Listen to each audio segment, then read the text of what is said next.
Venetian blinds can brighten any room, but there is also a dark side to the window treatments. Window blinds and other hanging cords are to blame for the deaths of 28 Canadian children in more than 2 decades. And as CTV's Rochelle Legacy shows you in this week's Consumer Watch, Health Canada is now introducing new rules to increase safety.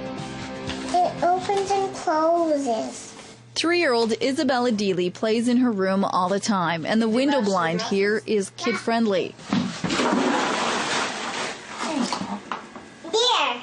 It opens without a string, which means there is no danger Isabella could wrap the cord around her neck and accidentally strangle herself. Since 1986, 28 Canadian children have died this way, 2 of them right here in Manitoba.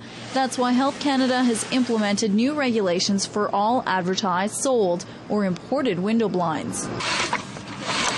It means all pull cords and bead chains have to be tied down, and they'll only be allowed if a breakaway device is attached. That allows the loops to separate when there's weight on the cord.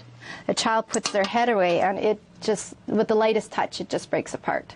And mechanisms are now necessary to restrict inner cord loops from getting large enough to fit over a child's head.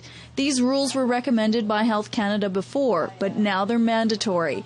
Super Blinds and Draperies Bonnie Cote says many manufacturers have already been complying for years. Basically, we've been working towards it all along, going with their regulations, going with their recommendations to secure blinds, and going with new safety tips anyways. So for us, it's actually not going to make much a change in what we do. Dr. Lynn Warda worked on the Canadian Standards Association's technical committee. She helped bring in some of these new rules. She's pleased with the changes, but worries there are still many households using the older blinds. The worst thing is that children die from this. So they play with the cords, they get them entangled around their neck, either the loop itself or they just, turn around. Dr. Warda isn't recommending going out and buying new blinds, but she says there are a few simple and cheap things you can do to make sure the blinds you have at home are safe. You can just literally take it around your fingers and, wind it up like this. And then you can use anything. You can use a clip, a paper clip. There are tips and new rules that can help keep all these princesses are beautiful. Your little princesses and princes safe.